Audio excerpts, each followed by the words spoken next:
ng'abantu bakyagendera ddala mu maaso okwebuuza nti oba omwana Caritas Carrio gwe yazadde wa Bobi Wine oba si wa Bobi Wine. Mwana wattu waliwo obujulizi obwenkomeredde obugenze ne buvaayo bwe ngenda okubeera nga nkuyisizaamu.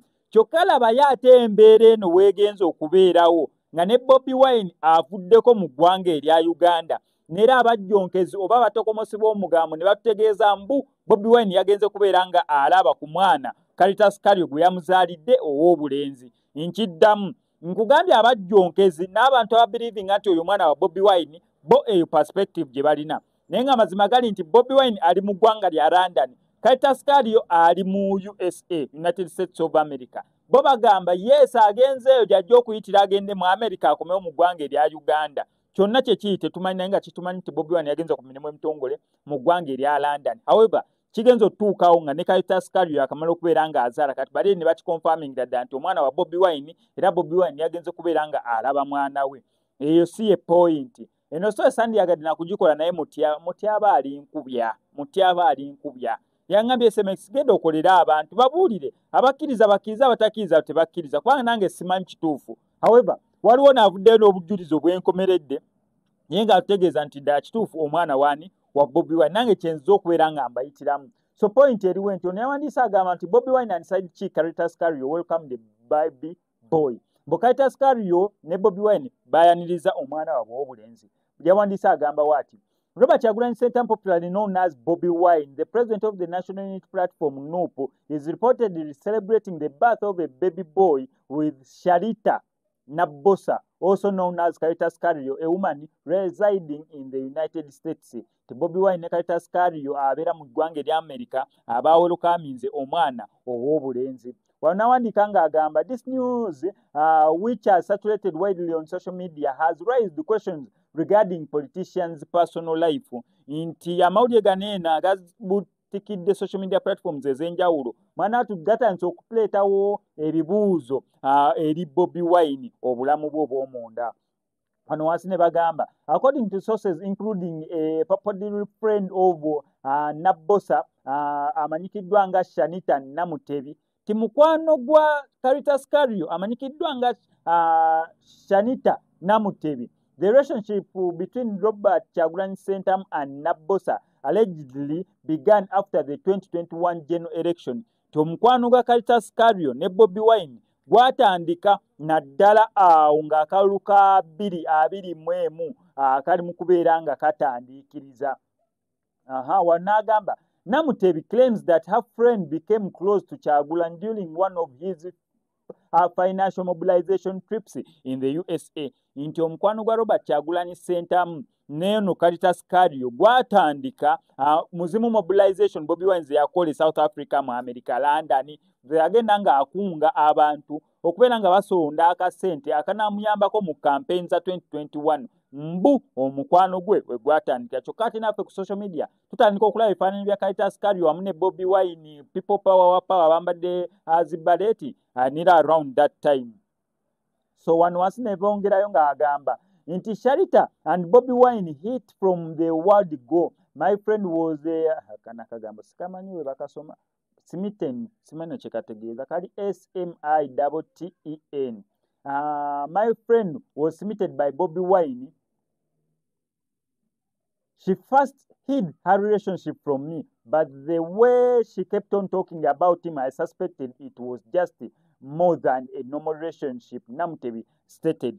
Nti mukwano gwa Caritas Carrio ono amanyikiddwa nga Namutebi agamba nti omukwano gwatandikirawo from the word go, era yasooka kubuuta kitwala nga kikulu. Naye Caritas Carrio yajjanga ddiŋŋana mu mboozi omuntu gw'oyagala munange kiba kimubiri munnange nno yagenda ola nga relationship eyo esukka mu y'okubeera abakyali ng'esusseeko ku kirala. Wano wansi era ne bagamba nti eno ze paragraph esembayo agamba ye page esembayo agamba Namutebi father alleged that Kyagulanyi and Nabosa spent considerable time together during his visit to the US, except when his wife Babi Tungo accompanied him. Onagamba inti Bobi Wine ne Caritas Carrio bagendera ddala maaso n'okubeera nga babeera bonna emirundi Bobi Wine gye yakyala mu United States of America ng'oggyeko emirundi Bobi Wine gye yagendanga ne mukyala we egyo gyo tebaabeeranga bonna naye Bobi Wine yagendanga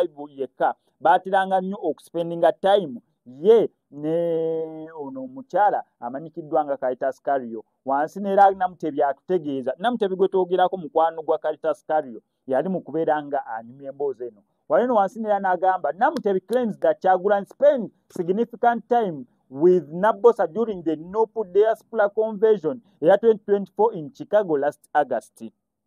Namutebi atugamba mbu Caritas Carrio ne Bobi Wine neera beeyongerera ddala okubeera bonna omulundi Bobi Wine gwe yagenda mu Diaspora Convention eyaliwo mu Chicago mu United States of America mu mwaka gwa 2024 omwezi ogwa August.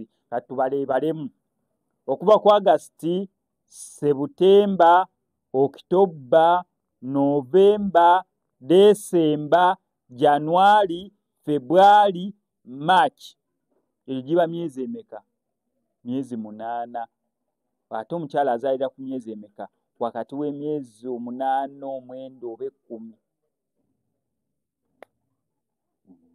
Wano wansi munnange ne bawandiika ng'agamba shortly after we noticed that her tummy was growing since we saw her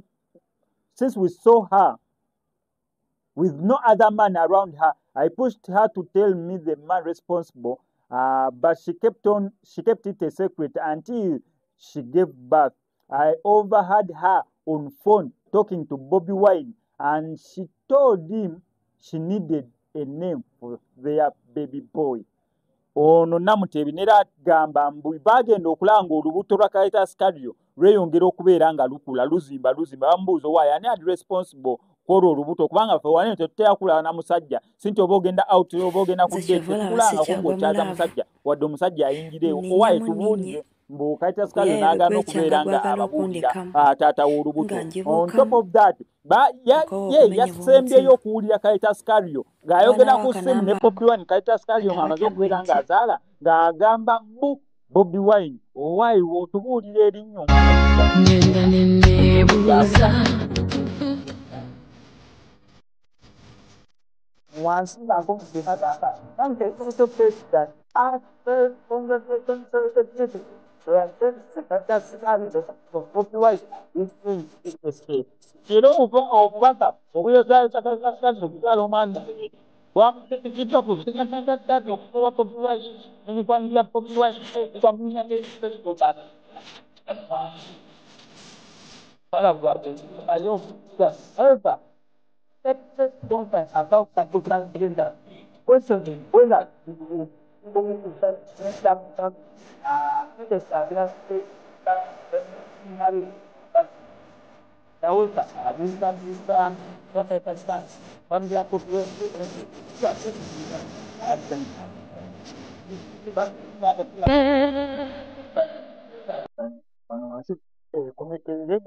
it is important to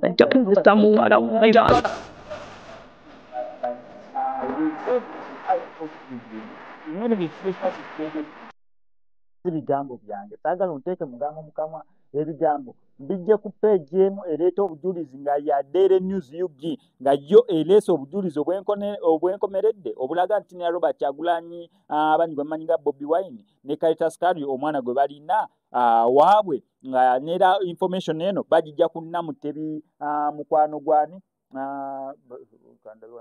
abadde Namutebi ani Shanita Namutebi mukwano gwa from friend of Nabosa Shanita Namutebi mukwano gwa Caritas Carrio sofa ekyo kyekiriwo tombuuza tonvuma gwe kyowulira nti oyagala okugattako oba okutoolako wansi mu comment section wema nkusanga